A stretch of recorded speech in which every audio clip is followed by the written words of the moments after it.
Will you be my date tonight? Single dad janitor found his CEO crying. She looked up and asked.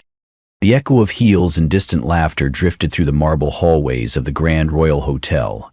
On the other side of the lavish ballroom, where champagne glasses clinked and violins hummed, the women's restroom sat in elegant stillness.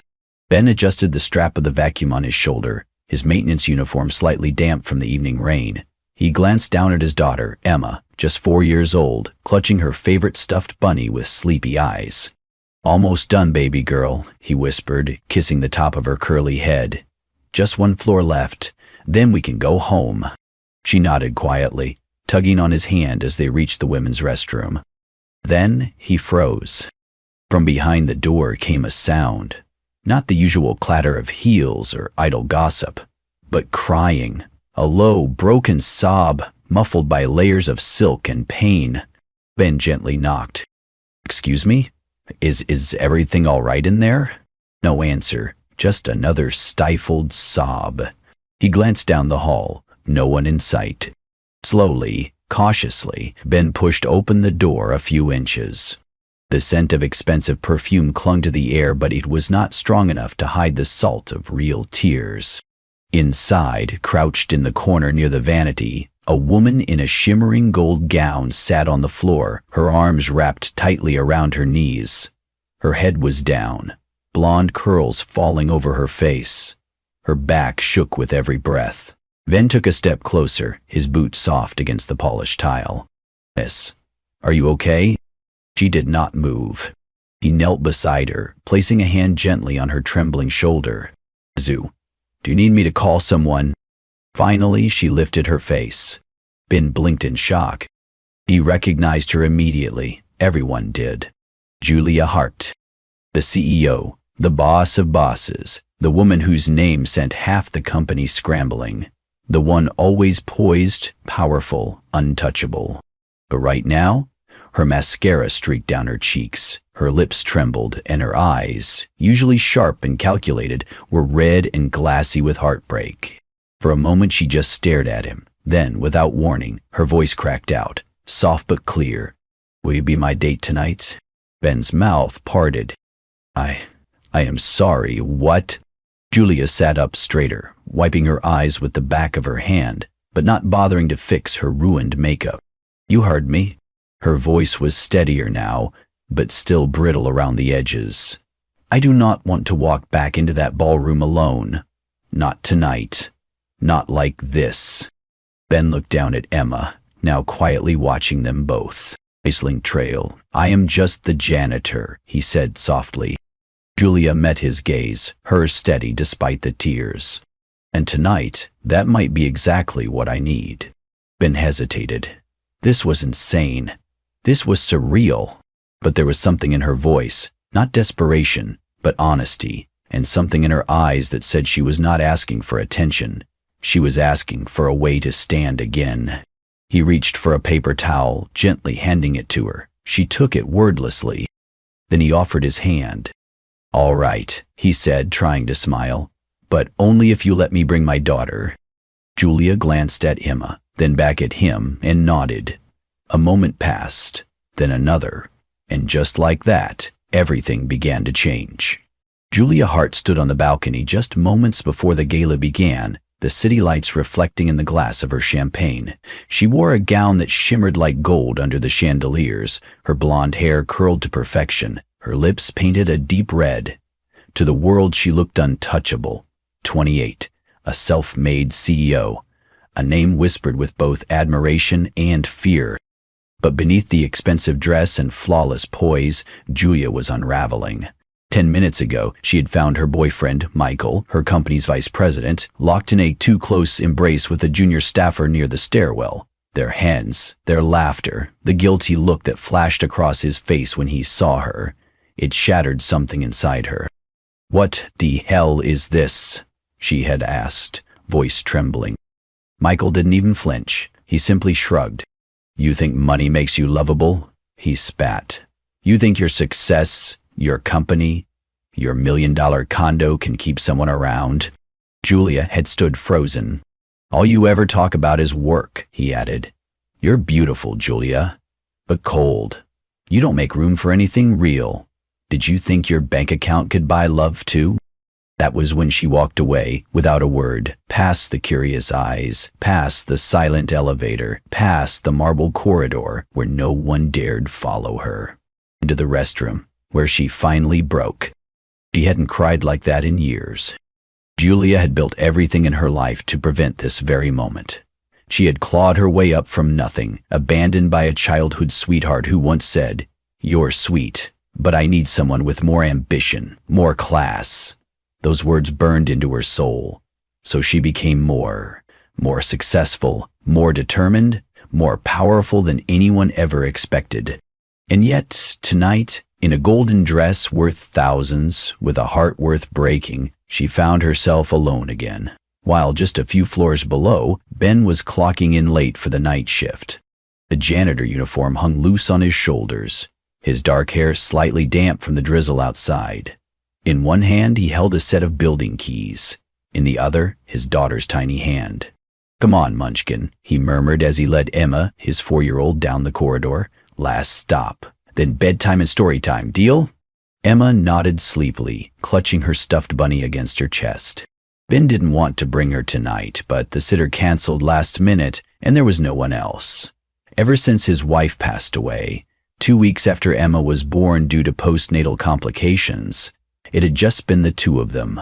He worked night shifts so he could be with Emma during the day, learned how to braid her hair watching YouTube videos, and made pancakes in smiley face shapes because that's what made her giggle. He was just a janitor, but to Emma, he was the whole world. When he heard the soft sound of sobbing echoing from the restroom, he knew he couldn't ignore it. He asked Emma to sit quietly on the bench outside, and then he knocked. Gently. No reply. And when he opened the door and saw the woman in gold crying on the floor, something in him stirred. Ben wasn't the kind of man to get involved in things beyond his station, but pain had a sound, and this woman, whoever she was drowning in it. He reached out. He asked if she was okay. Then came the sentence that would change everything. "Will you be my date tonight?" He hadn't answered right away. What could he possibly say? She was a CEO. He was a janitor. Their lives couldn't be more different. But then she looked at him, not like a powerful executive demanding attention, but like a woman desperately trying not to fall apart. So he said yes. And when Julia took his hand and looked at Emma with something almost like tenderness, Ben realized that maybe this night wasn't going to end the way he expected. Maybe, for once, it was just beginning. The ballroom doors swept open with a quiet whoosh, and the room turned to stare. Julia walked in first, tall and radiant in her gold evening gown, her shoulders squared, chin slightly raised. But it wasn't her confidence that made people freeze. It was the man holding her hand and the little girl in his arms. Ben stood awkwardly at her side, dressed in the cleanest shirt he owned, his janitor name tag hastily removed but the crease still visible. His daughter Emma clung to his shoulder, wide-eyed and quiet, her pink sweater slightly too big and one sock drooping. The room was silent for a moment too long, then the whispers began. "Who is he? Is that her boyfriend? He's holding a kid. Why would Julia bring a janitor?" Ben could hear every word. So could Julia. She didn't flinch. Inside, Ben wanted to run. He had no business being here, among champagne flutes and designer suits, among people who dined at places with cloth napkins, and didn't look over their shoulders every month for rent. He leaned down, whispering, "Julia, maybe this isn't a good..." But she squeezed his hand tighter. "You're exactly where I want you to be." They moved further in. Conversations stalled, turned into stares. Emma nestled into Ben's shoulder, her fingers gripping the collar of his shirt. One woman whispered too loudly, "What on earth is she doing?" Ben exhaled and raised his voice, enough to be heard by those closest. "I'm the janitor, just here as her date." A ripple of gasps, a few snickers, some scoffs. Julia didn't hesitate. She walked straight toward the stage at the front of the ballroom, where her name was already projected on the backdrop. CEO of the Year, Julia Hart. She climbed the steps, took the mic. Good evening, everyone. I hope you're all enjoying the night. Champagne's decent, music's forgettable, dress code as usual, tragically predictable. A few polite chuckles, unsure. Then her voice dropped, calm but cutting. And some of you are wondering, yes, this man beside me is my date. The room went dead silent. Yes, he's the janitor, and he's more honest than those who say they love me while cheating behind my back. She turned her head, slowly, deliberately, and met eyes with Michael across the room. His face paled. The woman beside him froze. Julia smiled, just a little. A smile made not of cruelty, but quiet power. I've built this company from scratch. I've eaten rejection for breakfast, clawed my way into boardrooms where no one wanted me. I know what I'm worth, and I'm no longer interested in being loved for what I have, but for who I am. She looked at Ben, who was still rooted in place, stunned. This man, she said, voice softening, showed up when I needed someone. He didn't offer me flowers or lies, just honesty. And sometimes, that's all it takes. No applause, no gasps, just silence. And then the shift. A few nods. A few expressions softening. The tide was turning. Slowly. Michael turned away, muttering something to a colleague, but it was too late. Everyone had heard. Everyone knew. Julia stepped down from the stage, head held high. She took Ben's hand again. He looked at her like she was a stranger and a miracle all at once. I thought you were joking, he murmured. I wasn't. Behind them, Emma tugged at Ben's sleeve. Daddy, do rich people always whisper like ghosts? Ben chuckled, low and nervous. Only when they're surprised. Julia laughed, a real laugh, the first of the night. They left the ballroom not long after. No need to stay among people who only applauded when told. The night had already given them what they didn't expect. A little truth in a place full of performance. And as the doors closed behind them, someone finally clapped. Then another. It wasn't loud, it wasn't grand, but it was enough. The night air outside the hotel was crisp, carrying with it the faint scent of rain. Julia let out a long breath as the cool wind brushed her cheeks, washing away the clinging perfume and tension of the gala. Her heels clicked against the sidewalk until she stopped, turning to Ben, who walked just a step behind with Emma nestled against his shoulder. You don't have to stay with me, Julia said quietly. I didn't mean to drag you into a circus. Ben shook his head. You didn't drag me anywhere. You just gave me a front row seat to the most interesting thing that's ever happened in my career as a janitor. Julia almost smiled. Almost. But then her stomach growled, loud enough for him to hear. She blushed and looked away. Ben smirked. Hungry? I barely touched anything in there, she admitted. The food looked like it was designed to be admired, not eaten. Ben chuckled. Come on, I know a place. 15 minutes later, Julia found herself sitting in a red vinyl booth at a diner tucked between a laundromat and a hardware store. The neon sign flickered outside. The smell of frying onions and grilled cheese filled the air. Ben set Emma down beside Julia, tucking the little girl's bunny into her arms. Emma's eyes were already heavy, her head nodding as she curled into Julia's side without hesitation. Julia stiffened at first, unused to such innocent trust. But slowly, her shoulders softened. She let the child's warmth rest against her. The waitress poured coffee for Ben and water for Julia. Your usual, hun? She asked him. Yeah, and maybe add a slice of pie, Ben said. Big night. Julia raised an eyebrow. You come here often? Every week, he said. Cheaper than cooking sometimes. And Emma loves the pancakes shaped like dinosaurs. Julia glanced down at the little girl breathing softly against her arm. A strange tenderness spread through her chest. She looked back at Ben. You're raising her alone? He nodded. Since the day she was born. My wife, she didn't make it through delivery. His voice dropped. I thought I'd drown that first year. But Emma, she kept me afloat. She gave me a reason to figure it out. To show up. Even if I had no idea how. Julia swallowed, her throat tight. She had heard stories like his before, but something about the calm strength in his voice, the way he didn't flinch or ask for pity, hit her differently. "And you?" he asked gently. "You looked shattered back there." Julia stared at the coffee cup between her hands. For once, she didn't put up walls. "My boyfriend cheated on me," she said bluntly. "At my own gala, in the stairwell, with someone who probably still calls me Miss Hart in the office." Ben let out a low whistle. "That's brutal." She gave a humorless laugh. The worst part wasn't the betrayal. It was his words. He said, "I only know how to buy things, that I'm cold, that money is all I have."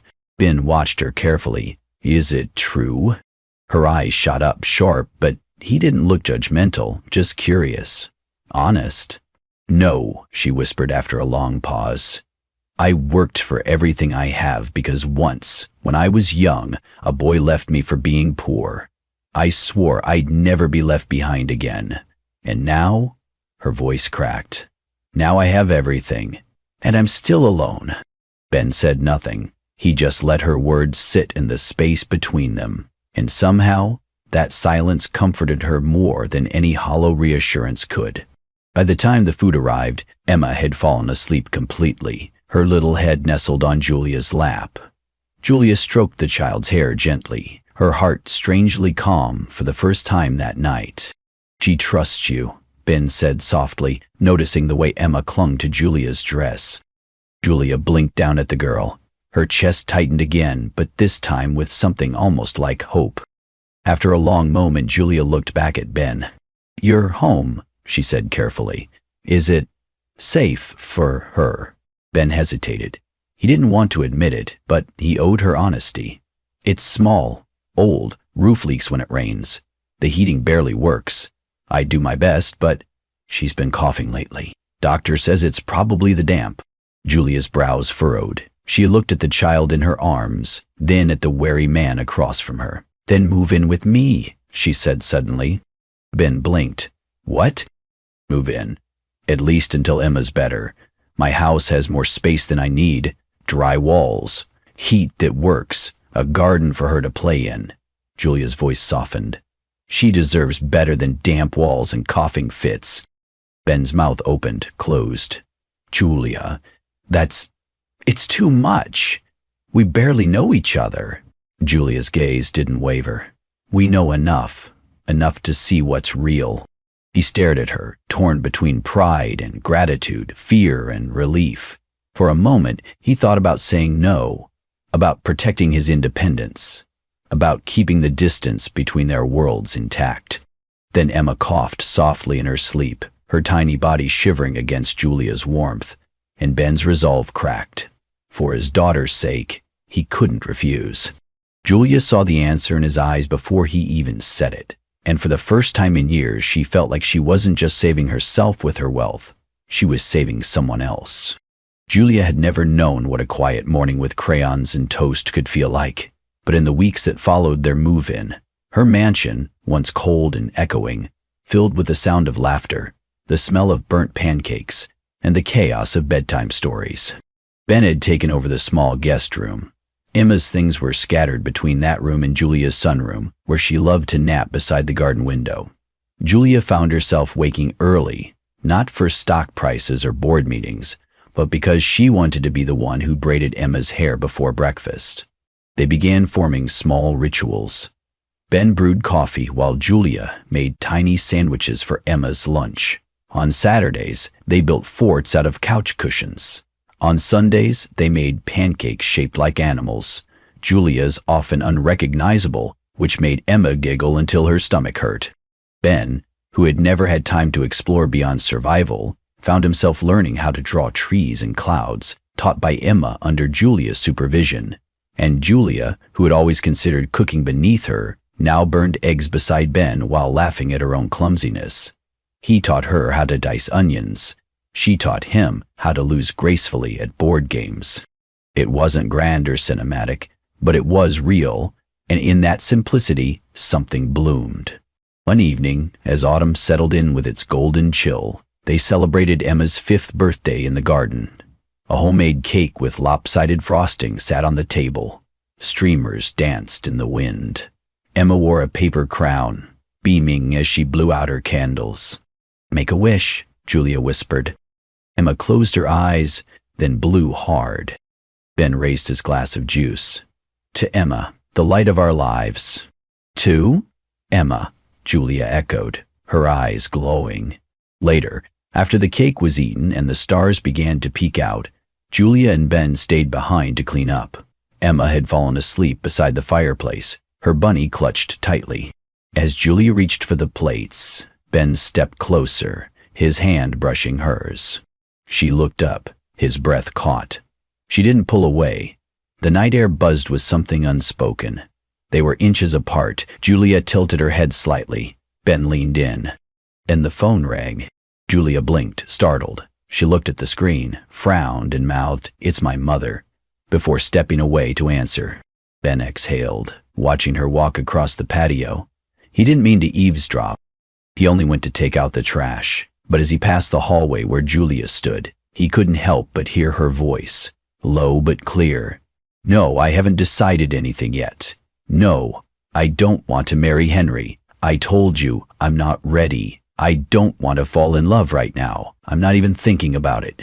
Ben froze. He stood in the shadow of the corridor, his hands clenched. Not ready. Doesn't want to fall in love. Doesn't want to think about it. He walked back into the kitchen in silence. When Julia returned, he was washing dishes, quieter than usual. She didn't notice. That night he tucked Emma into bed without saying much. Julia knocked softly on his door before going to sleep.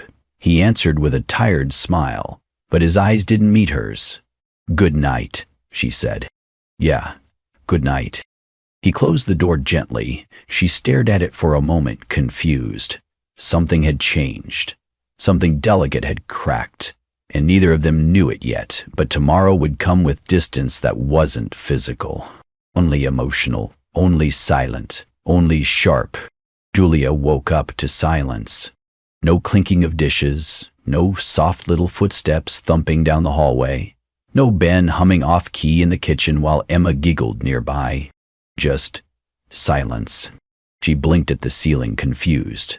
Something felt off. Not wrong exactly, but empty. Pulling the comforter aside, she sat up slowly, glancing toward the door. It was slightly ajar, and beyond it, the house was still, unnaturally so. She wrapped herself in a robe and stepped into the hallway, barefoot on the cold wooden floor. The guest room door stood wide open. The bed was made, neatly, too neatly, like a hotel room after checkout. The pillow didn't carry the soft indent of a child's sleep, nor the slight rumple of Ben's larger frame. She turned, scanning the living room. Gone. Emma's sketchbooks vanished from the coffee table. The pile of tiny shoes by the door, missing. The worn pink bunny she always carried, gone. And the old navy blue coat Ben always hung by the door? That hook was bare. Julia's heart thudded painfully in her chest. She opened the front door and stepped outside, into the sharp morning air. Bare feet on cold stone, the driveway was empty. No car note. Only the wind rustling through the trees and the thrum of her own heartbeat growing louder in her ears. She rushed back inside, grabbing her phone. Called his number. Straight to voicemail. She tried again. Voicemail. Her hands trembled as she typed. "Where are you? Are you okay? Ben, please, call me. Anything." No response. She sank into a chair at the kitchen table, and only then did she see the cake.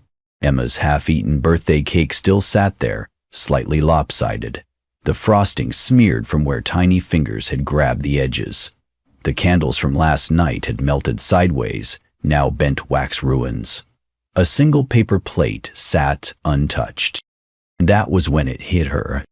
The first tears slipped down without warning. Not the kind she blinked away. Not the kind she hid in meetings or behind bathroom doors. This was different. This was heartbreak. Far from the city, in a modest motel off a quiet country road, Emma curled into the bed, the threadbare blanket pulled to her chin. She clutched her bunny like a shield. "Daddy," she whispered. "We left Miss Julia?" Ben sat at the edge of the bed, elbows on his knees, staring at the faded carpet. "Yes," he said softly. "Why?" His throat tightened. He couldn't answer right away. Did she stop loving us? That question, so innocent, so honest, cut deeper than any pain he'd ever known.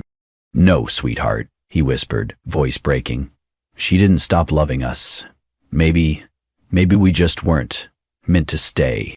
Emma blinked, her small brows furrowed, confused, but she was too tired to ask more. Ben lay beside her, eyes wide open, staring into the dark ceiling. He remembered the way Julia smiled at Emma like she was hers, the quiet laughter at dinner, the softness in her touch, the way she almost kissed him back. But then, those words, "I don't want to fall in love right now." Had it meant nothing? Was it all just kindness? A passing moment of comfort she'd regret? He didn't know. But he couldn't let Emma get attached, only to be pushed away. So he did what he thought was right. He left, without a word, even if it broke something deep inside him to do it. Rain fell in gentle sheets over the city, soft and relentless, blurring streetlights into halos and soaking the pavement in a silver mist. Julia walked slowly beneath her umbrella, her heels clicking against the wet cobblestones. She had no destination in mind, just the desperate need to move, because standing still meant thinking, and thinking led to remembering, and remembering led to pain. Her thoughts spun in chaotic circles. The empty house, the silence, the unanswered calls. She hadn't eaten all day. Couldn't. The tightness in her chest left no room for food, just motion. She passed the old public library, a building she had loved since childhood. Its tall columns and worn stone steps still stood proud, even as the world changed around it. Closed for the weekend, but the soft glow from its entry lights spilled onto the sidewalk, offering a faint sense of warmth. That was when she saw them. Ben, his broad shoulders hunched against the chill, his arms wrapped protectively around Emma, who was nestled into his chest, her tiny bunny dangling from her hand like a forgotten dream. They sat huddled beneath the stone overhang, the only shelter from the drizzle. Julia froze, for a breath, maybe two, and then her heart kicked back to life. She ran. Her umbrella slipped from her grasp, landing behind her with a muted thud. The rain poured down, soaking through her coat, plastering her golden hair to her cheeks. But she didn't stop. She didn't think. She just knew she needed to reach them. Him. Ben looked up at the sound of footsteps just in time to see her appear, breathless and wild-eyed, tears and raindrops indistinguishable on her face. "Why did you leave without saying a word?" she asked, her voice raw. "Was I just another person who gets left?" Ben stood slowly, Emma still cradled in one arm, his expression somewhere between guilt and heartbreak.